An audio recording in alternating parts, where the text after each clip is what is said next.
Preliminary गाबोन जिहेतु Assam assembly जानो थांगासिनो दङ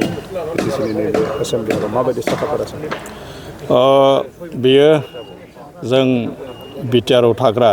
रायजो राजाफोरनि थाखाय मोनसे खाफाल गोनां होननानै बुंनांगोन। गाबोन जोंनि बिटिआर ओनसोलनि थाखाय बेयो मोनसे जारिमिनारि सान जागोन।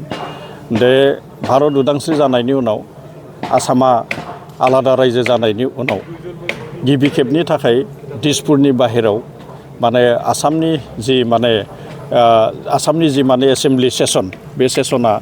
जोंनि क'क्राझाराव गाबोन जानो थांगासिनो दोङो। 2025 आरो 2026 मायथाइनि जि रांबावजा बे रांबावजानि गिबि सान बे गिबि साना जिहेतु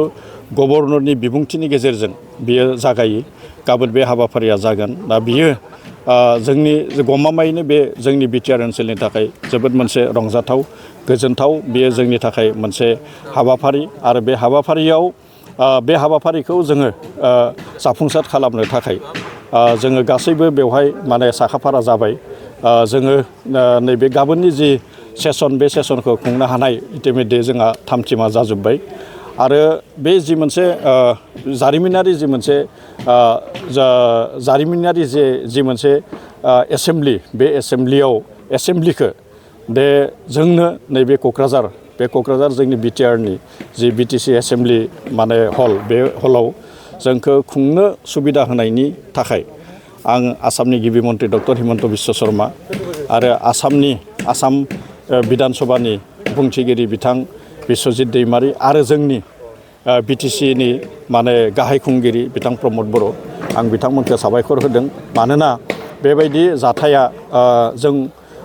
आगोलावथ' मोनफेरबोखायाखै आरो बेबायदि जारिमिनारि जथुमखौ जों आगोलावबो मोनफेरबोखायाखै आरो बे उनाव माब्ला जागोन बे मोनसे खोथाखौ जोङो बुंस' हाया। दा बेनिखायनो नैबे जि गाबोन 17 फेब्रुवारि बेवहाय जि जथुम जागोन आसाम बिधान सभानि बेनि थाखाय आं गासैखौबो साबायखर होदों। आं गासैखौबो हामबाय होनदों आरो बेनि जिखिनि साखाफारा बे साखाफाराया जोंहा गासैबो जाखाजोब्बाय। गिबि मन्थ्रिखौ हमनानै गुबुन एमएलए आरो मन्थ्रि बिथांमोना माला फैगोन? ओरैनो आगोलनि जि मोनसे सिडिउल बे आगोलनि सिडिउल हिसाबै गाबोनो आसामनि गिबि मन्त्रि डक्टर हिमन्त बिश्व शर्मा आरो माखासे मन्त्रि आरो एमएलएफोर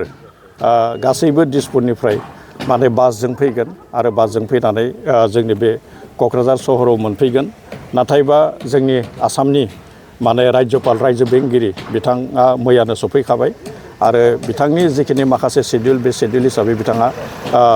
गावगायनि जिखिनि हाबाफारि बे हाबाफारिफोरखौ मावफुंगासिनो दोङो आरो गाबोनो दिसपुरनिफ्राय जिहेतु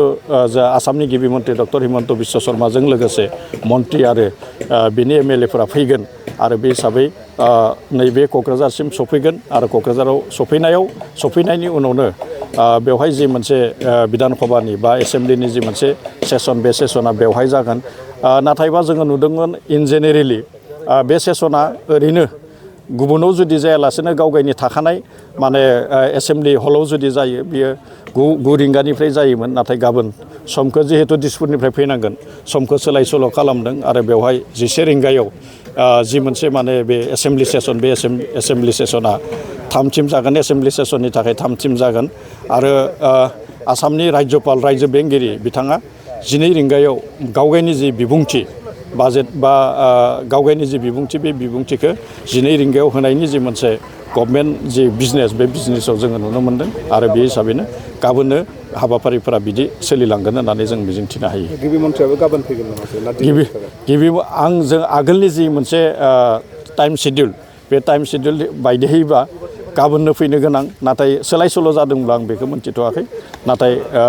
आगोलनि टाइम सिडिउल बायदि गाबोन फैनो गोनां। बिथांमोनाथ' बेवहाय हर थानाय नङा, गाबोन सफैजोबगोन आरो बे गाबोन सफैनायनि थाखाय इतिमध्य जि आसाम बिधान सभानि बुंथिगिरि बिश्वजित दैमारीनि दैदेननायाव लामायाव बिथांमोना एसे फुंनि रेजेंगा जानायखौ खालामगोन। बजालि जिल्लानि जि बजालियाव थानाय पाठसाला बजालियाव थानाय जि सार्किट हाउस बे सार्किट हाउसाव फुंनि रेजेंगा जानायनि जि राहा बे राहाखौ खालामदों आरो फैयै फैयै जोंनियाव सफैगोन। सफैनायाव जों एसे साहा लोंहोगोन आरो बेनि उनाव सानजौफुनि जि मोनसे जानाय सानजौफुनि जानायखौ जोंनिफ्राय बेवहाय माने थाम थिम खालामदों आरो बेबायदिनो जेब्ला बेवहाय माने सेसना जोबब्ला बिथांमोना थांफिनगोन नाथाय मोनसे खोथा दे बेवहाय जोंनि जि माने एमएलएफोर फैगोन आरो बेवहाय जि मन्थ्रिफोर फैगोन मन्थ्रिफोरनि थाखाय गुबुन माने बिथांमोननो खथानि गोनांथि जायो जायखौ रुम होननानै बुङो अफिस रुमनि थाखाय गोनांथि जायो बेबायदि अफिस खथाफोरखौ बेबायदि अफिस रुमफोरखौ जोङो थाम थिम खालामनानै लाखिजोब्बाय जोंहा जेबो उसुबिदा जाया जोंहा रायजो बेंगिरि जिरायनायनि थाखाय जोंहा आलादा बेवहाय अफिस रुम दंखायो जोंहा आसामनि गिबि मन्थ्रि डक्टर हिमन्त बिश्व शर्मा बिथांनि थाखाय जोंहा आलादा रुम दंखायो आसामनि माने आसाम एसेम्ब्लिनि बुंथिगिरि बिश्वजित दैमारिनि थाखाय आलादा जों रुम बेवहाय लाखिखादों आरो मन्थ्रिफोरनि थाखायबो आलादा रुम जों बेवहाय लाखिखादों दा बेनिखायनो जोङो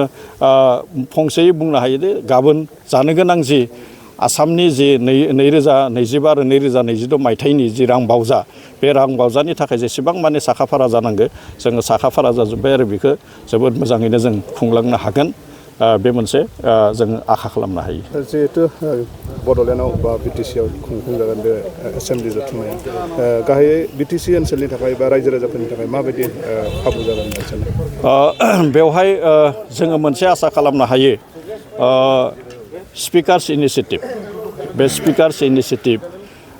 स्पिकारनि दैदेननायाव स्पिकार्स इनिसियेटिभ होननाय मोनसे एजेन्डा आथिखालाव आसामनि जि बिधान सभा बेवहाय सोलिबाय थायो आरो नैबे जोंनि क'क्राझाराव जानो गोनां